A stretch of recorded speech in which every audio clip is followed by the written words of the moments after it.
जैसे जैसे world war three की सुगबुगाहट तेज होती जा रही है, वैसे वैसे ये सवाल बड़ा होता जा रहा है कि अगर वर्ल्ड वॉर थ्री होता है तो उसमें भारत की भूमिका क्या रहेगी। आप सबको पता है, पिछले दिन ही जुमे की नमाज अता करते हुए जो धार्मिक लीडर है ईरान के खामनेई साहब, उन्होंने एक बहुत बड़ा बयान दिया है। उन्होंने सभी धार्मिक देशों को, सभी धार्मिक संगठनों को, जो मुस्लिम धार्मिक संगठन है, सबको इकट्ठा होने के लिए बोला है।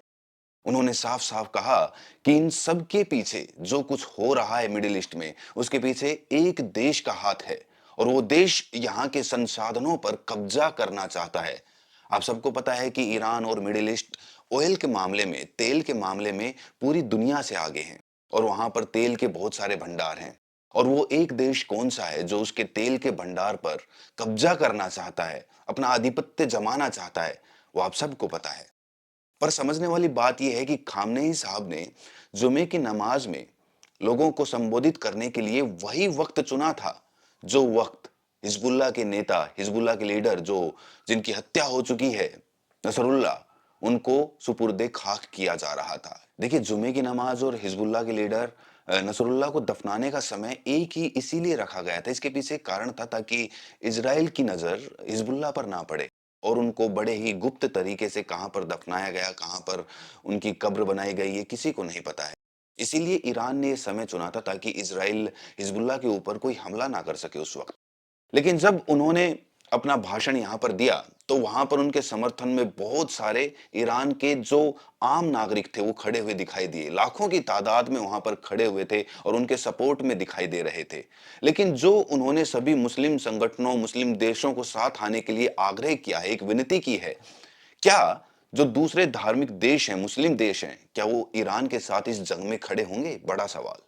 क्योंकि आप सबको पता है कि धार्मिक भावनाओं का एक होना अलग बात होती है, लेकिन जब कूटनीतिक बात आती है, तो कोई भी देश ईरान के साथ कभी खड़ा हुआ दिखाई नहीं दिया। गाज़ा और फिलिस्तीन की जंग का आपको पता है उस समय कितने बेगुनाहों को मारा गया। उनकी तरफ से बयान तो आए, जो मिडिल ईस्ट के बाकी मुस्लिम देश थे, लेकिन किसी की तरफ से कोई जंग या फिर उनकी कोई मदद की गुहार या फिर यूएन के खिलाफ कोई बयान, किसी भी तरह का अमेरिका के प्रति कोई विरोध कभी दिखाई नहीं दिया। लेकिन यहाँ पर बड़ा सवाल ये है कि वर्ल्ड वॉर थ्री में भारत की भूमिका क्या रहेगी। लेकिन इससे पहले हमें ये समझना होगा कि वर्ल्ड वॉर थ्री होने की संभावना कितनी है, क्योंकि हम जानते हैं कि ईरान के हमले के बाद आप सबको पता है कि ईरान ने जो इसराइल के बेसिस पर, एयर बेसिस थे, उन पर हमला किया जहां पर अमेरिका के हथियार उतरते थे, तो उससे इसराइल के अंदर काफी खलबली है। जो नेतन्याहू हैं, वो इसके बाद क्या कदम उठाते हैं उस पर निर्भर करेगा कि वर्ल्ड वॉर थ्री की तरफ ये दुनिया आगे बढ़ती है कि नहीं बढ़ती। 2-4 दिन में पूरा रिएक्शन सामने आ जाएगा, लेकिन हाल ही में जो जानने को मिल रहा है, जो खबरें आ रही हैं, ईरान के हमले के बाद इज़राइल ने अपने हमले तेज कर दिए हैं लेबनान के अंदर। लेबनान के अंदर उन्होंने ज़मीनी घुसपैठ भी शुरू कर दी है। तो इससे तो यही लग रहा है कि इज़राइल कहीं थमने वाला नहीं है। हालाँकि ईरान ने उनको एक चेतावनी दी थी कि हमने हिज़्बुल्लाह के लीडर नसरुल्लाह की मौत का बदला ले लिया है, उनके एयर बेसिस को ठिकाना बनाकर, निशाना बनाकर।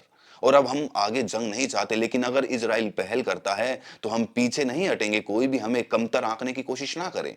आप जानते हैं कि इज़राइल की पॉपुलेशन 9 मिलियन के करीब है और वहीं ईरान की पॉपुलेशन 90 मिलियन के करीब है। तो ईरान बहुत बड़ा देश है और उसकी ताकत भी काफ़ी बड़ी है।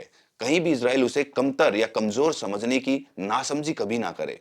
सबको लगता है कि ईरान के पास एटॉमिक पावर नहीं है, लेकिन यूएन ने, अमेरिका ने खुद कहा है कि ईरान जब चाहे 7 से 8 दिन के अंदर अपनी एटॉमिक पावर गेन कर सकता है।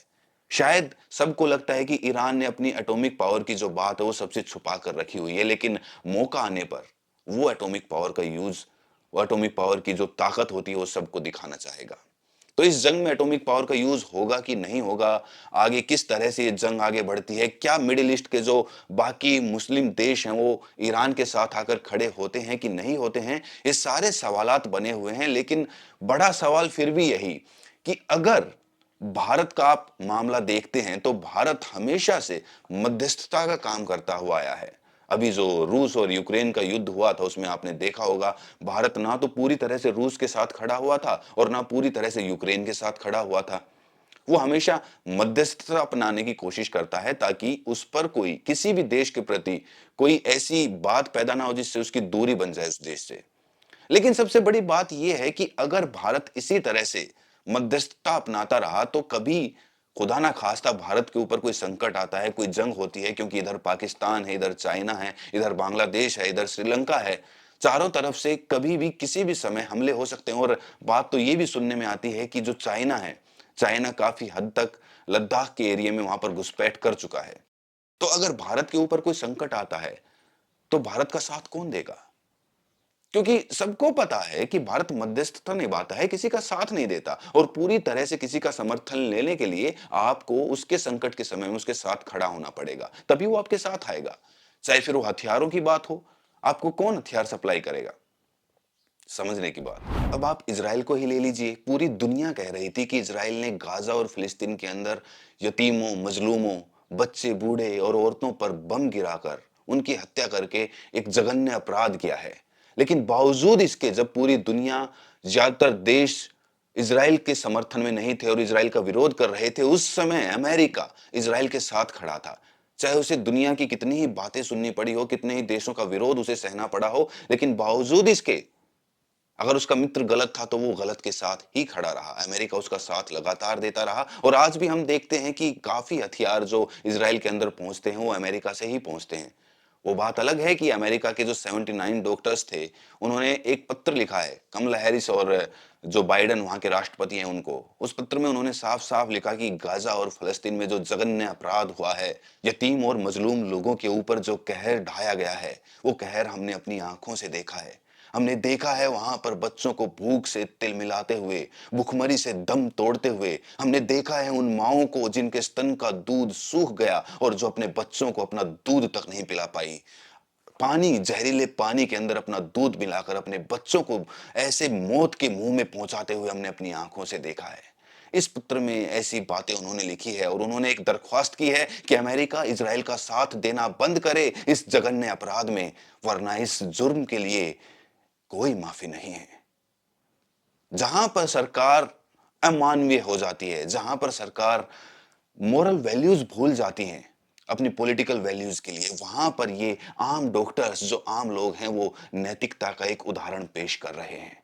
सीखना चाहिए अमेरिकन सरकार को इन डॉक्टरों से और माननी चाहिए उनकी बात, ताकि गाजा और फिलिस्तीन की तरह लेबनान का ये हाल ना हो पाए। क्योंकि नितिनयाहू ने 5 साल पहले खुद कहा था कि मैं गाजा और फिलिस्तीन की तरह लेबनान का भी हाल कर दूंगा और आज वही हाल लेबनान का हो रहा है। लेबनान के लोग कितनी बार विस्थापित हो चुके हैं, कितनी बार शायद उनको विस्थापित होना पड़ेगा, कोई नहीं जानता। लेकिन आज एक बात तो तय है कि ईरान लेबनान के साथ खड़ा हुआ है और जब तक वो लेबनान के साथ खड़ा हुआ है और जब तक इजराइल के हमले लेबनान में कम नहीं होते हैं और बढ़ते जाते हैं, तो वर्ल्ड वॉर 3 की जो संभावनाएं हैं वो लगातार बढ़ती जाएंगी और दुनिया कभी भी किसी भी समय वर्ल्ड वॉर 3 की तरफ धकेली जा सकती हैं। लेकिन सबसे बड़ा इंपैक्ट होगा ऑयल क्राइसिस पर। हम सब जानते हैं कि जो मिडिल ईस्ट है वो ऑयल का यानी कि तेल का एक भंडार है वहां पर और पूरी दुनिया में ज्यादातर देशों में वहीं से तेल सप्लाई होता है। अगर वहां पर युद्ध होता है, वर्ल्ड वॉर 3 होते हैं, तो हिंदुस्तान में भी तेल के जो दाम है वो बढ़ेंगे और इससे जो इलेक्शन होने वाले हैं महाराष्ट्र, हरियाणा या फिर झारखंड में, वहां पर इन चुनावों में उस तेल की कीमतों के बढ़ने की वजह से एक असर तो जरूर दिखाई देगा। सत्ता में अभी बीजेपी है और शायद बीजेपी को इस बात का खामियाजा भुगतना पड़े। इस वीडियो में इतना ही, मिलते हैं अगली वीडियो में, तब तक के लिए अपना ख्याल रखें।